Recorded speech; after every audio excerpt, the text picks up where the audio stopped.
Ang kayang isipin at paniwalaan ng isip ng tao ay kaya niyang matupad. Magandang araw. Ako si Napoleon Hill, at ngayon ay nais kong direktang magsalita sa inyo na nakakaramdam na tila huminto ang inyong buhay, na parang ibinigay na ninyo ang lahat ng makakaya, pero hindi pa rin nakikita ang inaasahang resulta. Napag-isipan na ba ninyo kung bakit, sa kabila ng lahat ng inyong pagsisikap, ay nananatili kayo sa parehong kalagayan sa pananalapi, emosyonal o propesyonal? O kung bakit kayo natatakot hamunin ang inyong mga paniniwala dahil paano kung walang magbago? Sa video na ito, ipapakita ko sa inyo kung paano ang isang tanging sinadyang pagkilos, sa isang araw lamang, ay maaaring maging hudyat ng pagbabago na makakawala sa pagkakapirmi dahil pinag-aralan, naranasan, at inilapat ko ang pinaniniwalaan ng milyon-milyong tao sa kalaunan na ang pagbabago sa iyong panloob na gawi ay nagbabago ng lahat. Ang pagkakapirmi ay laging nagsisimula ng tahimik. Gumising ka, gawin ang lahat ng lagi mong ginagawa, sundin ang parehong routine, ulitin ang parehong mga kaisipan, at sa ilang punto, darating ang isang hindi mapakaling damdamin na ang buhay ay maaaring higit pa sa kasalukuyan nito, ngunit nananatili pa rin ito. Parang may bumubulong sa loob mo, ako ay ipinanganak para sa higit pa rito, habang ang isa pang boses, mas malambot at mas mapilit, ay sinusubukang kumbinsihin ka, walang silbi ang pagsubok, wala namang talagang nagbabago. At ang pinakakakaiba ay hindi ito biglang lumilitaw, unti-unting lumalaki, halos hindi napapansin, hanggang sa maging bigat ito na kasama mo mula umaga hanggang gabi. Maraming tao ang naniniwalang nakakulong sila dahil sa kakulangan ng talento, oportunidad o swerte. Ngunit sa katotohanan, ang pinakanakapaparalisa sa tao ay ang takot. Takot na mabigo. Takot na magmukhang katawa-tawa. Takot na subukan at hindi magtagumpay. Takot na harapin ang sarili at amining naging masyado silang maliit para sa sarili nilang mga pangarap. Ilang beses mo nang nahuli ang sarili mong nag-iisip tungkol sa pagpapalit ng karera, pagsisimula ng proyekto, pakikipag-usap sa isang mahalagang tao, sadyang pamamahala sa iyong pera, ngunit bago ka pa makagawa ng unang hakbang, may kung anong bagay sa loob mo ang nanigas. Ilang brilyanteng ideya ang naisip mo habang naliligo o papunta sa trabaho, at inilibing lamang ang mga ito ilang minuto pagkatapos sa mga kaisipang tulad ng, hindi ito ang tamang panahon, hindi pa ako handa, hindi ako sapat. Ang realidad na ito ay napakakaraniwan na halos nakakatakot. Ipinapakita ng mga pag-aaral na ang malaking mayorya ng tao ay iniiwan ang kanilang mga proyekto, hindi dahil sa kawalan ng kakayahan, kundi dahil sa pagpapaliban, sa paghihintay sa perpektong sandali na hindi kailanman dumarating. Ang utak ay lumilikha ng isang napakalakas na ikot ng pag-uulit na nagsisimula kang maniwala na ang buhay na iyong ginagalawan ay ang tanging posibleng buhay. Pinapakalma ka nito ng maliliit na dahilan, maliliit na katwiran, maliliit na pagpapaliban hanggang sa lumipas ang mga buwan at taon, at tumingin ka sa salamin na may kakaibang pakiramdam na ikaw ay nanatiling nakatayo lamang. At sa ganitong paraan, ako, si Napoleon Hill, ay nasaksihan ang pagkalugi ng potensyal ng libu-libong tao sa aking ilang dekada ng pananaliksik. Nakita ko ang mga pangarap na namamatay bago pa man isilang. Nakita ko ang mga talento na nasayang dahil mas naniwala ang isang tao sa takot kaysa sa sarili niyang lakas. Nakita ko ang mga pambihirang individual na nagpababa sa kanilang sarili sa pagiging karaniwan dahil sa kakulangan ng isang tanging gawa ng tapang. Gayunpaman, nakita ko rin ang mga kahanga-hangang pagbabago sa mismong sandali na umamin ang isang tao, nakakulong ako sa isang gawi at ngayon, babasagin ko ang gawi na yan. Ngunit ang pagkilala sa gawi ay hindi lang pag-amin na may mali, ito ay pagkaunawa na ang paulit-ulit mong ginagawa ay siyang buhay mo. Ang routine ay may halos hipnotismong kapangyarihan. Pinaniniwala ka nitong abala ka, ngunit hindi ka nito pinapayagang umusad. Pinaparamdam nito na pagod ka, ngunit hindi ka kailanman nabubusog. Ito ang kalagayan kung saan nagtatrabaho ka buong araw, gumagawa ng libu-libong bagay, ngunit humihiga sa kama na pakiramdam mo ay wala kang nagawa na talagang nagpapausad sa iyong buhay. Ito ay parang pagtakbo sa isang emosyonal na treadmill, maraming pagsisikap, walang tunay na pag-unlad. At kapag pinagsama mo ito sa emosyonal na relasyon ng karamihan ng tao sa pera, mas nagiging malalim ang pagkabara. Ang takot sa pagkabigo sa pananalapi ay isa sa pinakamalaking hadlang ng sangkatauhan. Ang takot na mawalan, na hindi magkaroon, na biguin ang pamilya, na hindi makapag-budget, kung magkamali ang mga bagay, lahat ng ito ang nagiging dahilan upang manatili ka sa parehong trabaho na kinasusuklaman mo. Sa parehong proyekto na hindi umuusad, gumagawa ng parehong mga desisyon na nakakaubos ng enerhiya. Napansin mo na ba kung paano, sa bawat pagkakataon na iniisip mong ipagsapalaran ang isang bagong bagay, ang iyong isip ay agad na lumilikha ng mga senaryo ng kalamidad? Hindi iyan nagkataon lang. Iyan ang gawi.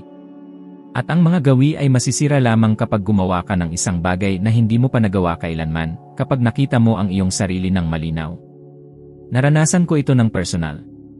Lumaki ako sa isang simpleng kubo na wala ang aking ina sa edad na 9 na taong gulang, at naging isang mapaghimagsik, balisang bata na hirap sumunod sa mga alituntunin. At sa mismong panahong ito ng kaguluhan, nang ang buhay ay tila patungo sa isang limitadong landas, na ang aking madrasta, isang pambihirang babae, ay tiningnan ako ng matatag at sinabi, "Marahil ikaw ang pinakamatalinong bata sa mundo." Ngunit walang sinuman ang nagturo sa iyo kung paano gamitin ang talinong iyan. Ang mga salitang iyon ay tumama sa akin na parang kuryente.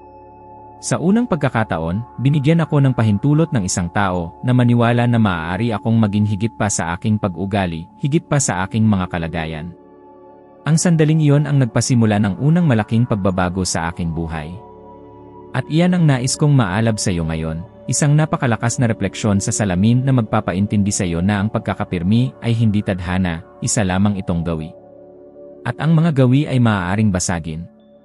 Hindi mahalaga kung sinubukan mo na noon, kung nabigo ka, kung naramdaman mong wala kang kakayahan. Ang mahalaga ay sa araw na ito ay makakagawa ka ng isang bagay na makapipigil sa siklo. Isang bagay na simple, direkta, makapangyarihan, harapin ang iyong paulit-ulit na ginagawa at taos-pusong aminin, hindi na ito nakakatulong sa akin. Kapag nakilala mo ang gawi, bubuksan mo ang unang pinto tungo sa pagbabago. Dahil walang sinumang nagbabago sa hindi nila nakikita.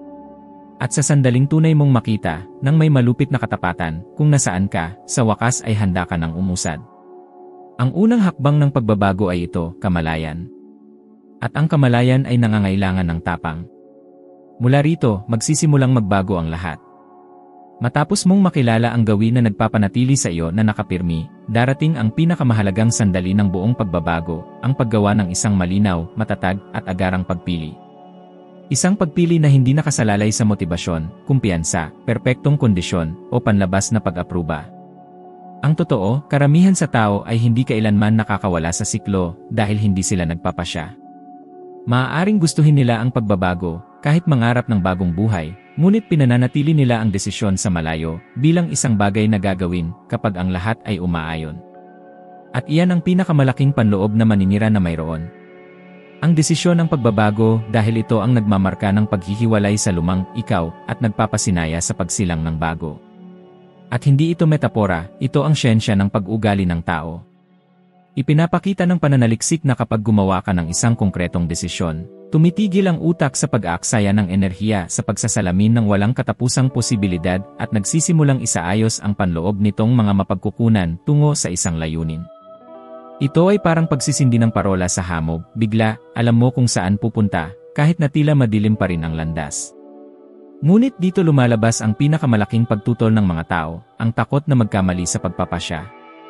Ilang beses mo nang inisip ang pagpapalit ng trabaho, pagsisimula ng negosyo, pag-aaral ng bagong bagay, paglikha ng produkto, muling pagsasaayos ng iyong pananalapi, at sa mismong sumunod na sandali ay bumulong ang iyong isip. Paano kung walang mangyari? Paano kung niloloko ko lang ang sarili ko? Paano kung mawala ang lahat sa akin? Ang paano kung kinaito ang di nakikitang bilangguan na nagpapanatili sa milyon-milyong tao na namumuhay ng mas mababa sa kanilang tunay na potensyal?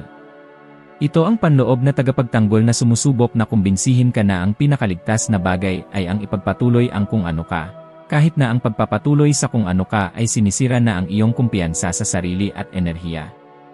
At pagkatapos ay lumalabas ang isa pang hindi maiiwasang retorikal na tanong, ilang oportunidad ang nawala sa iyo dahil naghintay kang maramdaman ang 100% na katiyakan? Ilang taon ng iyong buhay ang naiwan sa autopilot dahil ang desisyon na maaaring magpabago sa lahat ay nanatiling nakabilanggo sa gagawin ko iyan mamaya. Ang desisyon na nagwawasak ng pagkakapirmi ay hindi isang ginagawa mo kapag inspirasyon ka. Ito ay isang ginagawa mo kapag pagod ka, walang katiyakan, takot ka ngunit ginagawa mo pa rin. Dahil ang pagpapasya ay hindi isang emosyonal na kilos. Ito ay isang kilos ng tapang. At ang tapang, taliwas sa pinaniniwalaan ng marami, ay hindi ang kawalan ng takot, ito ay pagkilos sa kabila ng takot. Natutunan ko ito ng lubos sa aking pananaliksik kasama ang mga pinakamaimpluwensyang tao ng aking panahon. At si Henry Ford ay isa sa pinakadakilang halimbawa nito. Nang magpasya siyang gumawa ng isang abot-kayang sasakyan para sa karaniwang tao, sinabi ng mga eksperto sa kanyang panahon na imposible ito. Sabi nila, wala pa ang teknolohiya, na ang gastos ay magiging napakataas, na hindi kailanman magtitiwala ang mga tao sa mga makina para sa transportasyon. Ngunit hindi naghintay si Ford na maniwala ang lahat. Gumawa siya ng desisyon sa loob muna, isang desisyon na napakatatag na ang mga hadlang ay naging maliit na detalye lamang. At ang kalinawan na ito ang naging gabay niya sa loob ng maraming taon ng pagsubok, pagkakamali, kritisismo, at presyon. Resulta, binago niya ang paraan ng paggalaw ng mundo. At lahat iyon ay nagsisimula sa isang sandali ng pagpapasya. Ngayon, isipin ang isang ordinaryong tao, tulad ng marami sa iyong kakilala, marahil ikaw mismo. Isang tao na kumikita ng sahod, nagbabayad ng mga bayarin, nag-iisip tungkol sa pagtitipid, nag-iisip tungkol sa pagsisimula ng negosyo, nag-iisip tungkol sa pag-aaral ng bagong bagay ngunit laging nag-iisip lamang. Walang nagbabago dahil walang napagpasyahan. At ang pinakamapanganib na bagay ay ang pakiramdam ng pagiging, halos nakapagpasya, ay nagbibigay ng maling impresyon ng pag-unlad. Ito ay parang pagsagwan ng hindi umaandar ang bangka. Ngunit obserbahan kung ano ang mangyayari kapag sa wakas ay magpasya ang taong ito. Sa susunod na 30 araw, magtitipid ako ng 10% ng aking kita, mag-aaral ako ng 20 minuto bawat araw, maghahanap ako ng karagdagang pinagkukunan ng kita. Sa mismong sandali ng desisyon, hindi mamaya, hindi kapag lumitaw ang pera, sa sandali ng desisyon, magsisimulang maglaho ang pagkakapirmi. Dahil ang desisyon ay lumilikha ng direksyon. Ang direksyon ay lumilikha ng paggalaw. At ang paggalaw ay lumilikha ng mga resulta. Ako mismo ay kinailangan kong gumawa ng desisyon na ganap na nagpabago sa takbo ng aking buhay. Nang makilala ko si Andrew Carnegie, inalok niya ako ng isang bagay na itinuturing na baliw ng sinumang kabataan noong panahong iyon. Tinanong niya kung handa akong ialay ang 20 taon ng aking buhay sa pakikipanayam sa mga pinakamakapangyarihang isip sa mundo at paglikha ng isang pandaigdigang pilosopiya ng tagumpay nang walang anumang kasiguruhan ng pinansyal na kita. Isipin mo, bata pa ako, walang kayamanan, walang kapanatagan, at nabubuhay sa panahong ang kabiguan ay nangangahulugan ng gutom. Mapanganib ang panukala. Hindi ito makatwiran. Nakakatakot ito. Ngunit sa sandaling iyon, nagpasya ako. Hindi pagkatapos ng mga linggo ng pagmumuni-muni. Hindi pagkatapos kumonsulta sa mga taong baka hindi kailanman makaunawa. Noon din, nagpasya ako. Ang desisyong iyon ang humubog sa buo kong kapalaran. Kung nagpatumpik-tumpik ako, labis na nag-isip o naghintay ng mas maraming palatandaan, marahil ngayon ay hindi makikilala ang pangalan ko, hindi kailanman umantig sa milyon-milyong tao ang aking gawa. At baka hindi pa nga umiiral ang modernong personal na pag-unlad tulad ng alam natin. Hindi ito swerte. Hindi ito inspirasyon. Ito ay isang malinis at simpleng desisyon. At iyan ang dahilan kung bakit napakalakas ng isang desisyon, dahil lumilikha ito ng puntong walang atrasan sa loob mo. Kapag nagpasya ka, humihinto ka sa pagiging manonood at nagiging ang pangunahing bida. Kapag nagpasya ka, mawawala ang kapangyarihan ng takot. Kapag nagpasya ka, magsisimulang tumugon ang mundo sa iyong mga kilos. Ngayon, ang tanong na nananatili ay, anong desisyon ang kailangan mong gawin ngayon? Hindi bukas. Hindi kapag pakiramdam mo ay handa ka na. Ngayon. Ang desisyon na sisira sa pattern na iyong nakikita. Ang desisyon na pipigil sa mga susunod na buwan na maging simpleng kopya lamang ng nakaraan. Ang desisyon na magbibigay espasyo para sa isang bagong bersyon ng iyong sarili. Bawat mahalagang pagbabago ay nagsisimula rito. At ang susunod na hakbang ay nasa iyo. Ang desisyon ng spark, ngunit ang pagbabago ay nangyayari kapag pinag-alab mo ang apoy araw-araw, at dito pumapasok ang kapangyarihan ng imahinasyon na sinamahan ng agarang pagkilos. Ang nakararami sa mga tao ay naniniwala na dapat lamang silang kumilos pagkatapos nilang makaramdam ng kumpiyansa, motibasyon, o inspirasyon gayong, sa katotohanan, eksakto ang kabaligtaran ng pagkakasunod-sunod. Ang pagkilos ang gumigising sa motibasyon. Ang paggalaw ang lumilikha ng kaliwanagan. At ang imahinasyon ang nagbibigay direksyon sa paggalaw. Ngunit una sa lahat, mayroong isang tahimik na takot na halos walang umaamin, ang takot na mangarap ng mas magandang buhay at walang mangyayari. Ang takot na muling madismaya. Ang takot na magmukhang mangmang. Ang takot na maniwala sa iyong sarili at muli walang makitang resulta. Ilang beses mo nang naisip ang pagpaplano ng iyong pinansyal na kinabukasan, paglalarawan ng mas malalaking layunin, pag-isip ng isang promosyon, isang negosyo, isang mas magaan na buhay at bago pa matapos ang pag-isip, may kung anong bagay sa loob mo ang pumutol sa pagnanais na yon sa mga linyang, huwag kang padala, hindi para sa akin yan, pantasya lang yan. Mas matindi ang pagkaparalisa nito kaysa sa kakulangan ng pera. At base sa istatistika, nakakaapekto ito sa karamihan ng tao. Ipinapakita ng pananaliksik na ang mga individual na may mababang paniniwala sa sariling kakayahan sa pananalapi ay may posibilidad na iwasan pang ang isipin ang mga senaryo ng kasaganaan dahil nagdudulot ito ng pagkabalisa at kawalang pag-asa. Mas gusto ng isip ang ligtas na sona ng pananatili sa kasalukuyan kaysa sa emosyonal na panganib ng mangarap. Ngunit narito ang katotohanang nagbabago, ang imahinasyon ay hindi pantasya. Ito ay paghahanda sa kung ano ang sinisimulan mong tanggapin ng iyong isip bilang posible. Kapag paulit-ulit kang mangarap ng isang partikular na hinaharap, hindi malabo, hindi pangkalahatan, ang iyong utak ay nagsisimulang magsala ng impormasyon, kilalanin ang mga pagkakataon, at idirekta ang pag-ugali upang patunayan ang larawang iyon. Ang Reticular Activating System, RLE, ang gumagana, ang panloob na mekanismo na nagpapabukas sa iyong mga mata sa dating hindi nakikita. Isipin ang mga simpleng karanasan, kapag nagpasya kang bumili ng isang partikular na sasakyan, magsisimula itong lumitaw sa lahat ng dako. Kapag natuto ka ng bagong salita, lumalabas ito sa mga usapan, video, at libro. Kapag iniisip mo ang isang layunin ng may detalye, magsisimulang mag-organisa ang mundo ng mga pahiwatig, palatandaan, at mga landas na hindi mo kailanman napansin noon. Hindi ito mahika. Ito ay pagtutok. Ngunit hindi sapat ang mangarap, kailangan mong pag-isahin ang emosyon at agarang pagkilos. Isipin ang isang taong nagpasya na maging matatag sa pananalapi sa susunod na 12 buwan. Kung isipin lamang ng taong iyon ang tungkol dito, walang magbabago. Ngunit kung ipikit nila ang kanilang mga mata sa loob ng 1 minuto at makita ang kanilang sarili na madaling binubuksan ang kanilang bank statement, nagbabayad ng mga bayarin ng walang stress, inaayos ang mga investment, at nakakaramdam ng pagmamalaki ang emosyon na yon ay lumilikha ng panloob na enerhiya. At kung kaagad pagkatapos nito ay gumawa sila ng pinakamababang aksyon, isulat ang mga gastos, magtabi ng $10, magsaliksik ng kurso, magpadala ng email, gumawa ng isang hakbang, ang koneksyon sa pagitan ng imahinasyon at realidad ay nagsisimulang tumibay. Sa puntong ito nagsisimulang gumuho ang pagtigil. Kapag kumilos ka kaagad pagkatapos mag-visualize, ang pagkilos ay nagkukumpirma sa utak na ito ay mahalaga.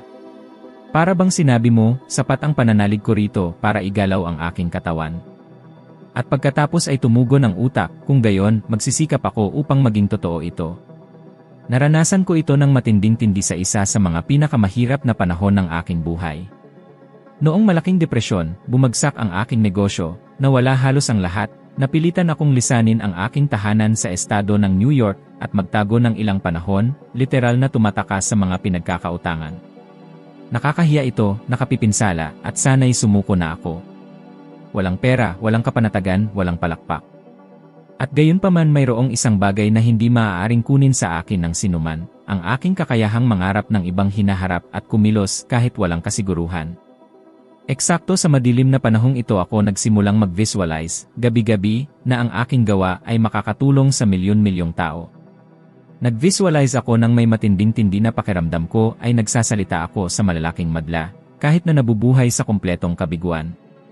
At pagkatapos ng visualization na yon, kahit na wala akong pera, kumilos ako, sumulat ako ng ilang linya, nirebisa ang aking mga tala, nagbigay ng libreng panayam sa radyo tuwing makakakuha ako ng airtime. Bawat maliit na kilos ay isang tahimik na deklarasyon na hindi ko tatanggapin ang kapalaran na yon. At iyan ang gusto kong pukawin sa iyo ngayon, ang kamalayan na ang agarang pagkilos, gaano man kaliit, ay mas mahalaga kaysa sa anumang motibasyon sa hinaharap. Tanungin ang iyong sarili, ilang beses ka nang nagkaroon ng napakatalinong ideya habang naliligo, sa sasakyan, o bago matulog at wala kang ginawa tungkol dito sa sumunod na 5 minuto? Ilang plano ang namatay sa pagitan ng pag-isip at pagkilos? Kung gusto mong kumawala sa pagtigil, gawin ito ngayon, bago matulog, tunay na isipin ang buhay na gusto mo makalipas ang 1 taon. Pagkatapos ay pumili ng isang aksyon, maliit, simple, konkreto, na gagawin mo ngayon o sa susunod na ilang oras. Maaari itong pagpapadala ng mensahe, pagsisimula ng financial spreadsheet, panonood ng klase, pagsusulat ng iyong pangunahing layunin, pagtatabi ng pinakamababang halaga ng pera, pagtawag sa isang tao, pag-aayos muli ng espasyo. Hindi mahalaga ang laki, ang paggalaw ang mahalaga. Isipin. Damhin. Kumilos. Sa ganyang pagkakasunod-sunod. Iyan ang formula. At kapag inulit mo ang gawain ito, araw-araw, magsisimulang gumalaw ang iyong buhay sa paraang hindi mo kailanman inakala na posible. Kapag nagawa na ang desisyon at nagsimula ng humubog ang imahinasyon sa landas, mayroong isang elemento na nagtatakda kung ang pagbabago ay magiging totoo o mawawala tulad ng napakaraming nakaraang pagtatangka, ang pang-araw-araw na pangako. Karamihan sa mga tao ay hindi bumabagsak dahil pumipili sila ng masamang layunin, kundi dahil sinusubukan nilang baguhin ang kanilang buong buhay sa isang araw, at kapag hindi sila nakakakita ng agarang resulta, nawawalan sila ng lakas. Ang sikreto ay wala sa isang malaking pagdagsa ng motibasyon, kundi sa tahimik, tuloy-tuloy, at halos hindi nakikitang pag-uulit na bumubuo ng bagong pagkakakilanlan. Maraming tao ang naniniwala na ang disiplina ay para lamang sa mga henyo, atleta, o labis na organisadong individual. Ngunit ang disiplina ay hindi likas, ito ay maaaring sanayin. Ipinapakita ng mga pag-aaral na higit sa 40% ng ating pang-araw-araw na aksyon ay otomatiko, ginagabayan ng mga gawi at hindi ng sinasadyang desisyon. Nangangahulugan ito na kung hindi ka bubuo ng mga bagong ritual, patuloy kang mabubuhay sa autopilot, inuulit ang eksaktong bagay na tinangka mong takasan. Ang pag-uulit ang kasangkapan na muling nagpo-program sa isip, ang disiplina ang kalamnan na nagpapanatili sa pagbabago. At dito pumapasok ang isang bagay na natuklasan ko sa loob ng ilang dekada ng pakikipanayam sa ilan sa mga pinakamatagumpay na kalalakihan sa mundo, wala sa kanila ang naglakad mag-isa. Mayroon silang i-mastermind, isang bilog ng mental, emosyonal, at estratehikong suporta, mga taong nag-isip ng mas malaki, nagpapasigla ng mga ideya, at nagpapataas ng pamantayan. At ang konseptong ito, na naging isa sa mga pinakakilalang haligi ng aking mga gawa, ay hindi isang romantikong teorya. Ito ay isang pangangailangan ng tao. Ang kapaligiran ang tahimik na humuhubog sa ating pagkakakilanlan.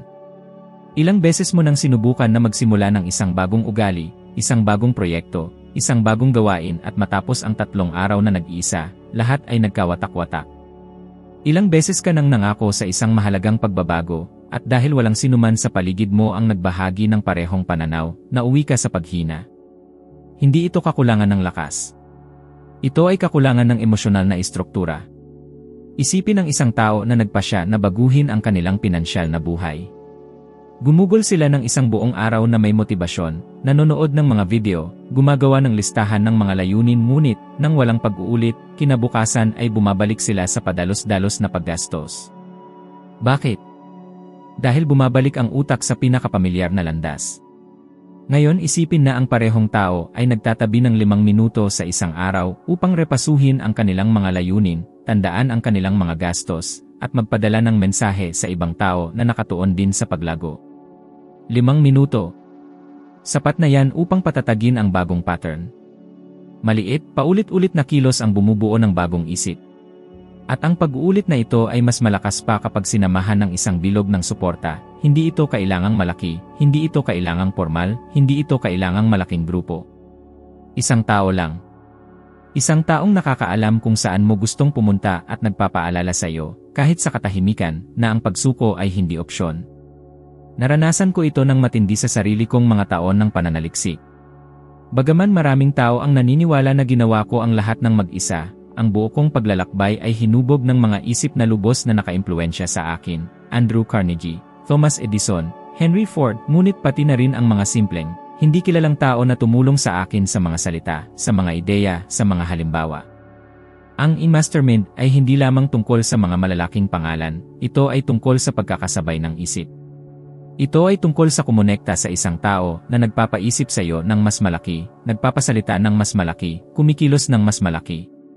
May mga sandali sa buhay ko na ako mismo ay nangailangan ng suporta upang hindi bumagsak. Matapos ang krisis noong 1929, habang nakikipaglaban sa mga pinansyal na problema, pag-uusig, mga utang, at pampublikong kahihiyan, ang pang-araw-araw kong gawain ang nagpatatag sa akin, ang paggising, pagsusuri sa aking mga tala, muling pagbasa sa mga panayam na aking isinagawa, pagsusulat ng ilang pahina, paglalarawan sa hinaharap, pag-ulit ng rutinang ito kahit na walang naniniwala sa akin, kahit na walang nakikitang resulta, kahit na tila lahat ay patungo sa kabiguan. Ang tanging dahilan kung bakit hindi ako sumuko ay dahil, kahit sa gitna ng dilim, mayroon pa rin akong mga koneksyon, mga taong nagbigay sa akin ng lakas, mga sulat na aking natanggap, mga imbitasyon para sa maliliit na usapan, mga bahagi ng suporta na nagpapanumbalik ng aking lakas. Ang pag-ulit ang nagtaguyod sa akin, ang suporta ang nagbigay sa akin ng matibay na pundasyon.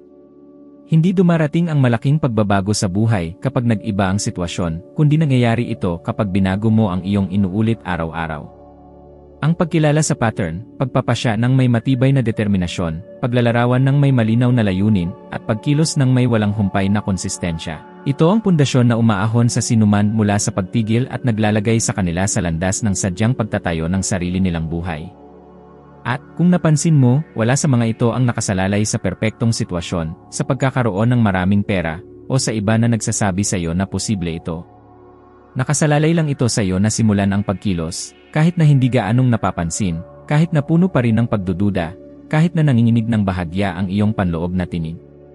Dahil sa unang hakbang nagsisimulang magbago ang enerhiya, at sa mga susunod na hakbang tunay na nababago ang kapalaran. At kung nagising nito ang isang bagay sa loob mo, kahit maliit, kahit bahagya, kung gayon, patuloy na sumulong. Ang susunod na video, na lumilitaw na sa iyong screen, ay tutulong sa iyo na umakyat sa isa pang antas sa iyong paglalakbay ng karunungan at gagabay sa iyo upang maging 1% mas mahusay kaysa sa iyo ngayon. Salamat sa pagiging narito, sa pagbabahagi ng sandaling ito sa akin, at sa pagpapahintulot na mahanap ng aking mga salita ang lugar sa iyong landas. Magkikita tayo sa susunod na video.